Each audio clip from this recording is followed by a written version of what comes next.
They don't have the brown copper plates. They may have taken on their own.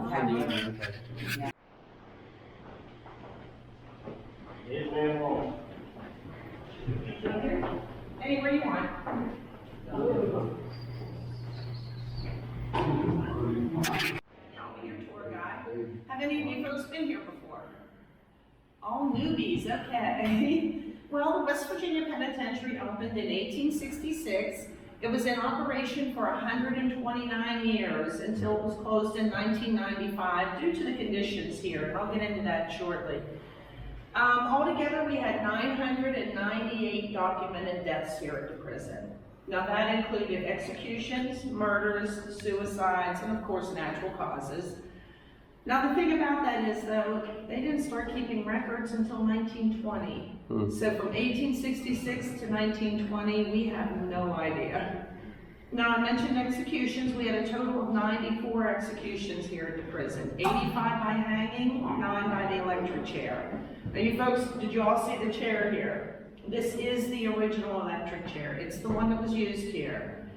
Now when they decided to switch over from hanging to the electric chair, they were told it was more humane. No. I don't know if any of you folks ever saw the movie The Green Mile. Oh, yeah. It was very authentic, almost too realistic. But no, when they did decide to switch over, they sent an inmate by the name of Paul Glenn over to the old Ohio Penitentiary in Columbus. He was a carpenter before he was incarcerated, so he went over, he made sketches of their electric chair, came back here, and he is the one that built this one. Now, as you can imagine, he wasn't the most popular inmate in here after that. They did have to transfer him out for his own safety. Now, all the equipment up here, this is all original. The telephone was for any last-minute stays of execution. That only happened one time here, and it was the only woman that was scheduled to be executed. Her name was Madeline Dean, and one night she was out and she got robbed and beaten by a man. So she went home, she got her gun, she hunted him down, and she killed him. She was convicted of murder and sentenced to the death penalty. But it just so happened it was an election year. And the governor didn't want to be the first one to execute a woman here in the state, so he did give her a last-minute stay of execution. In fact, it was so last minute, the local newspaper ran an article stating the first woman was executed here, but it didn't actually happen. Now, the 3 buttons up here, the night before an execution, they would bring an electrician in. He would wire up one of those 3 buttons. He was the only one who knew which one. They would then draw the names of 3 correctional officers, and it would be their job, each of them, to push one of these 3 buttons. Not knowing which one kind of helped alleviate some of the guilt they may have felt about it. All right, folks, now while we're on our tour today, if you guys have any questions whatsoever, please feel free to ask me. I also recommend you take lots and lots of pictures. You can always delete them later if they're boring or whatever, but look at them closely because you never know what you might catch in here. Also, while we're on our tour, you're going to see a lot of artwork. All of it was done by inmates. I don't know if you guys noticed the painting out here as we came in, the New River Gorge Bridge. If not, take a look at it as we go out. That was done by an inmate in here named Danny Lehman. Danny was in here for double murder, but he also was the leader of the Avengers, which was one of the more violent gangs here at the prison. Now, sadly, he was murdered in here by a member of the Aryan Brotherhood, a rival gang, but his artwork is just beautiful. And I apologize, I said gang, I should have said club, right? We're a gang. I've been corrected before. Now, we're going to start our tour here in non-contact visitation. The inmates would be brought into this room over here. It was called the shakedown room. They would be searched and shackled and brought in to sit where you folks are sitting. Their visitors would come in the front door here. They would be searched and they'd sit around the outside of the room. Well, originally they would talk to their visitors through these grates. And that worked fine up until around the 1960s, 1970s. That's when it was discovered some of the visitors were putting LSD on dollar bills, rolling them long ways as tightly as they possibly could, and they could fit them through these little holes. Now, I know it looks impossible, but it can be done because we tried it. Without the LSD, of course. But now, once they did discover that, they did cover up the grates, and that's when they put the phone jacks in, and the inmates could talk to their visitors over the phone, which actually gave them a little more privacy too while they were visiting. Anybody have any questions? Yeah, they told us at the asylum a couple years ago that Charles Manson's mother was here. Is that true? Yes. Wow. Yes. We'll get into Charles Manson here shortly. Okay. Any other questions, folks? Who was the most famous prisoner here? Well, as far as famous goes, everybody that was incarcerated here committed a crime in the state of West Virginia. Said here was they committed a crime in the state of West Virginia. So we really didn't have any famous people here. Probably the most notorious was an inmate named Harry Powers. He was West Virginia's first serial killer. He actually would advertise in the back of magazines. You know, they used to have the lovelorn section where you could advertise to meet people. He would advertise for women. He would tell them they didn't have to do any cooking, any cleaning. They only had to perform wifely duties when they wanted to, and he would give them $100 a month, which and this was in the 1930s, so that was a lot of money. Well, these women would contact him. They would then come to the state, you know, to meet him, and he would kill them. He was convicted of killing 2 women and 3 children, but they've tied over 50 some other murders to him. So he was probably the most notorious inmate we ever had here. Any other questions, folks? Did they electrocute him? He actually was hanged. Oh. Yeah, he was hanged here. It was a maximum security. When was it closed down? 1995. And when did it start to close? Shortly after that, I think it was in either 96 or 97. What did they do with the inmates? They built a new facility down near Charleston at Mount Olive, and that's where everybody was transferred to. Let me just like my mic real quick. I can do it from the door. Yeah, sure. Any other questions, folks? How long you been doing tours here? This is my 3rd season. Okay. Any other questions, folks? All right, are you all ready to do some time? Yeah. All right, follow me. Shut the door, I'm good.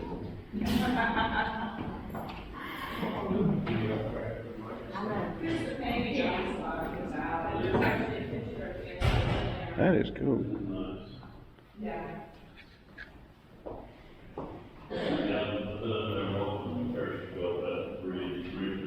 Oh, yeah. Oh, yeah. Steve, make it back. You got everybody? The hell? All right, you all belong to me now. That sounded good. I'm sorry.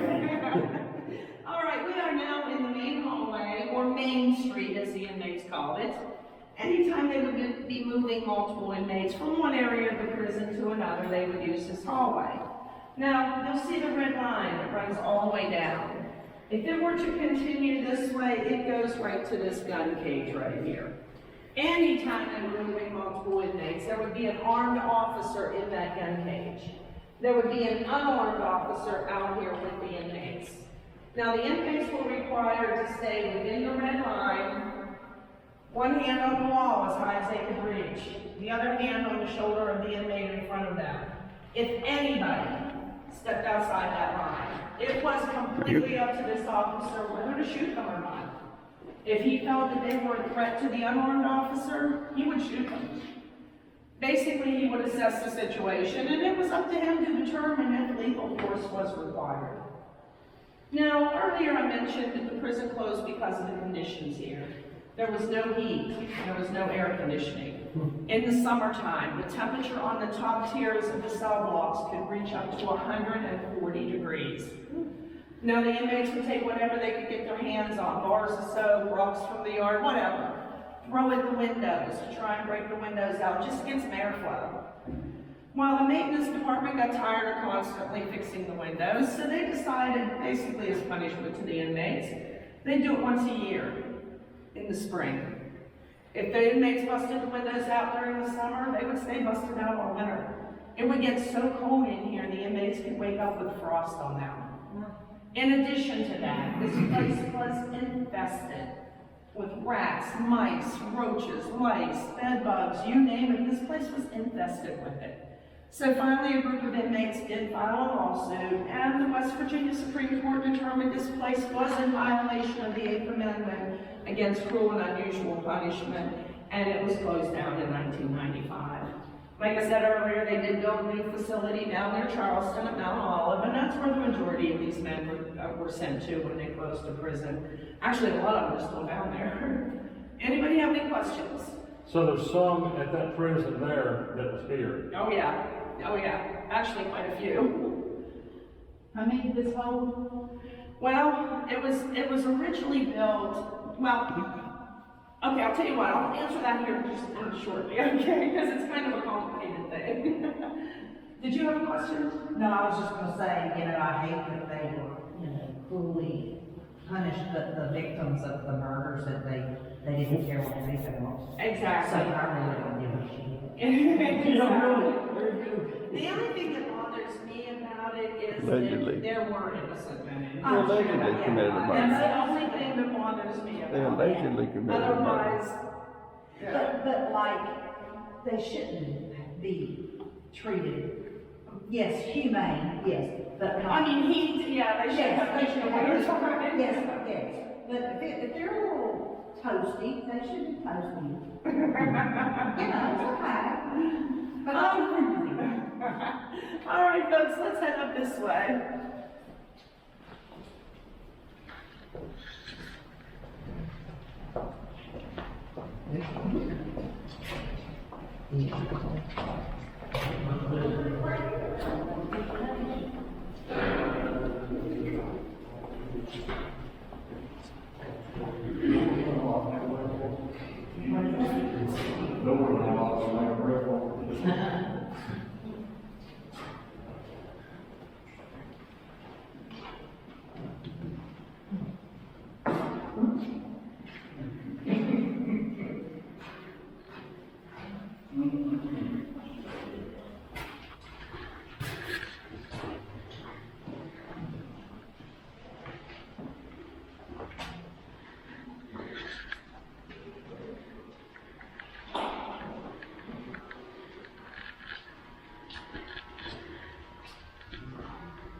All right, guys, now the first thing I'll tell you, this prison was built in two separate sections.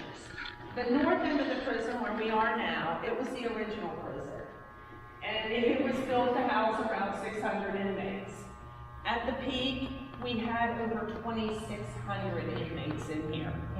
That's why they then built the south end of the prison, to alleviate the severe overcrowding we had here. Now, before the south end was built, this area here was actually one of the cell blocks. That wall and that wall were not here at the time. This extended about 250 feet down that way. This was South Hall. It was a general population cell block, but it also is where death row was located.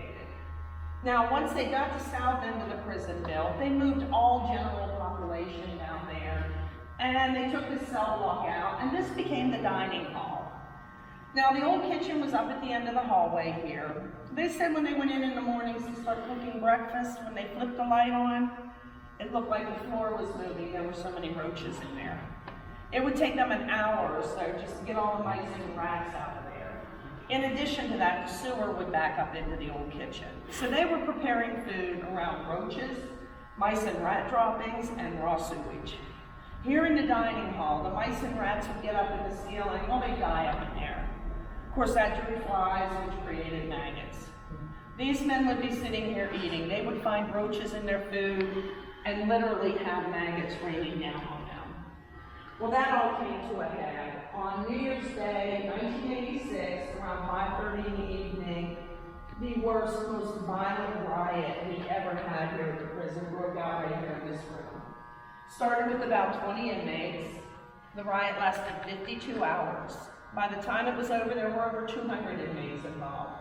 They took 15 hostages. 2 of those were food service workers. The others were all correctional officers. They killed 3 inmates. 2 of them were considered rats or snitches. The other one was a pedophile. Now, the inmates came up with a list of 15 demands, and they wanted to meet with the governor. Well, it was New Year's Day, and WVU football team was at a bowl game out of state, and that's where the governor was. He said he'd be up after the game. Eventually, he made his way here, and he met with some representatives for the inmates. After a few hours, he did finally agree to one of their demands, and that was a new cafeteria dining hall that was clean, had heat, and had air conditioning. They started construction on the new cafeteria shortly after the riot in '86. It was completed in '87, cost the state about $3.5 million. Now, as far as the other demands, I don't know all of them, but I do know one. The inmates wanted pizza, beer, and women, and the governor would not be reasonable at all. He just wouldn't agree to that one. But now, once they got the new cafeteria built, they took this area, and that's when they put the walls in, and they made this contact visitation. For the better behaved inmates, they could have their visitors come here, and they'd have tables lined up. They could get a kiss and hug when their visitor arrived. They could hold hands across the table while they were visiting. Now, that was the extent of the contact, although, from what I understand, there was a lot of contact in the restroom, but that's a different story. We actually have one inmate that they contribute 5 children to while he was incarcerated. But, now, there were 2 inmates, Smitty Harding and Sean Hadley, and they just felt that this area was kind of intimidating for the children that would come visit. So they are the ones that painted all the walls in here, just to try and make this a little more kid-friendly. Now, the thing about it was, Sean Adamy, he was an amazing artist, but he was colorblind. So Smitty Harding had to mix up all the paint and tell him where to put what colors. And I don't know if you guys know anything about the Teenage Mutant Ninja Turtles, but you'll see their colors are all wrong. Sean Adamy painted those all by himself. Now, I'm sure you guys noticed the little scene over here in the corner. That was made by an inmate named Dale Bragg, and it's completely made of paper mache. He made this originally to be housed across the street at the Mound Museum. It represents the Adena people, the mound builders. Well, they had it in the museum over there for a while, and people started complaining because they have no clothes on. Now, the Adena people lived over 3,000 years ago. I'm not sure what they're supposed to be wearing, but they did pull it out of the museum because of the complaints. We brought it back over here just as another example of the talent some of these men had. And then this really, really blows my mind. It does, because everything here is paper mache. The log she's sitting on, the rocks, everything is all made of paper mache.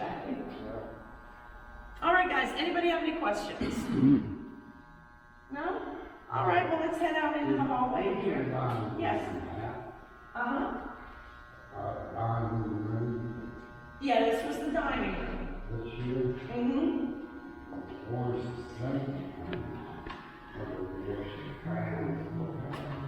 Oh, okay, you had to wash hands?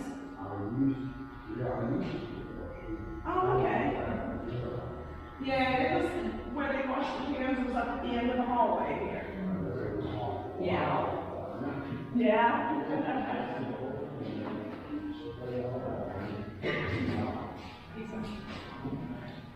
You guys, actually, watch this pipe stick out of the there were 3. Yeah, we do have night tours where you can come spend the night here at the prison and go ghost hunting. Well, on one of our night tours, there was a woman walking down the hallway here. She heard a noise behind her. When she turned around, there was a shadow figure standing in front of that yellow door down there. She did snap a picture. The picture is in the museum, if when we get back, you guys want to see it. Okay. Now, just out of curiosity, are any of you folks actually interested in the paranormal aspect of the prison? Sure. Okay, well, I'll give you guys just a few personal experiences as we go along. 2 years ago, I had to open up one morning.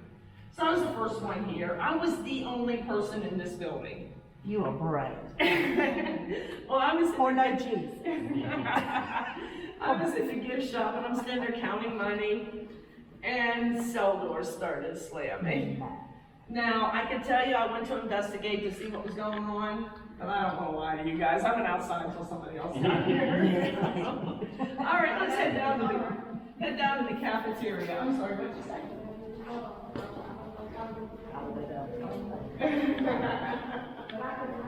Have you ever seen any rain? I have, actually, I did see, we have our shadow man, and I did see shadow man one time. That was about, I'm trying to think, that was back in 2004. So it's been a number of years ago, but I did see shadow man. We hear things all the time. I've been touched on 2 different occasions. So yeah, it's like, if you come to work here and you don't believe, you get about a week here.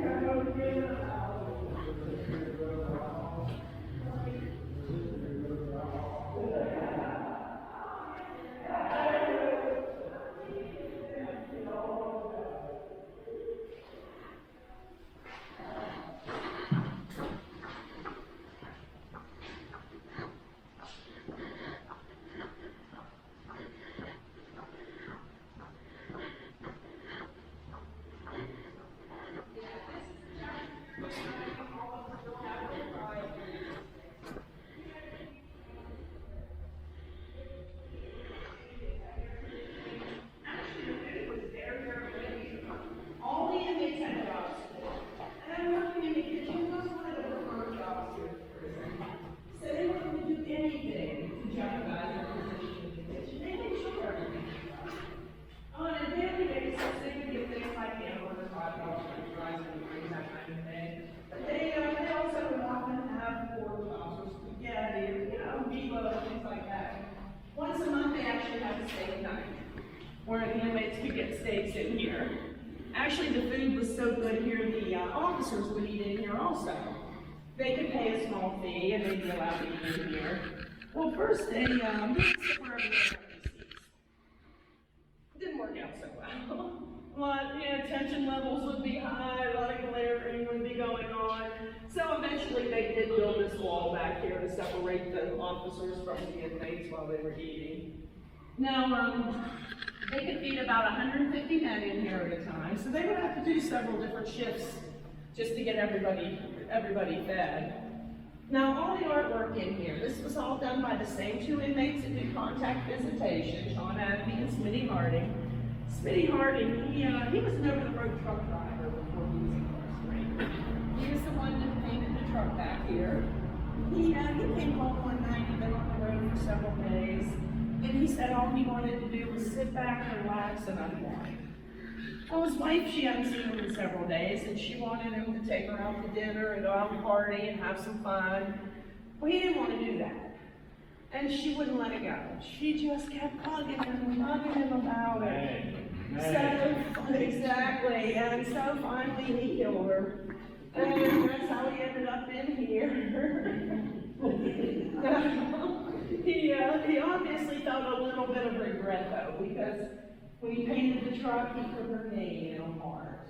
I mean, doesn't that just touch you? It's just the sweetest thing, isn't it?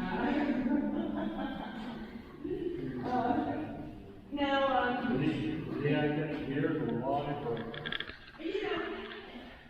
I'm not sure what his sentence was, but he is still in prison.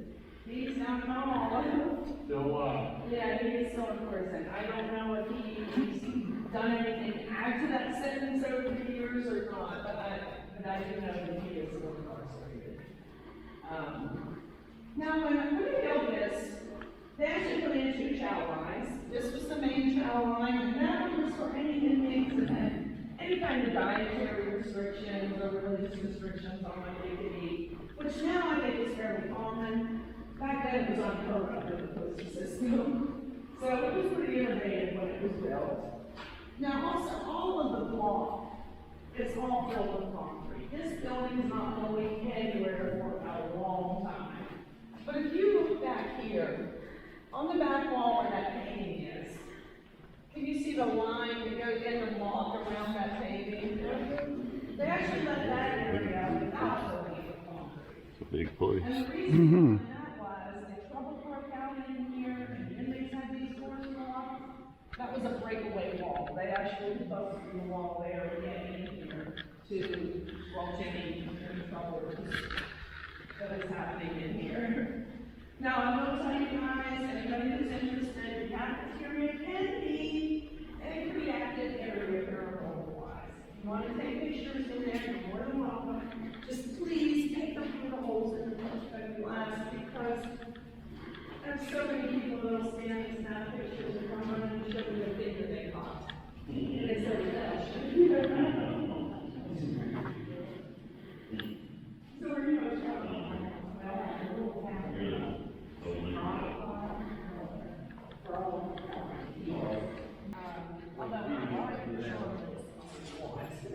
I don't look like he only been on this side of the road, walked up and jumped up. So I know that.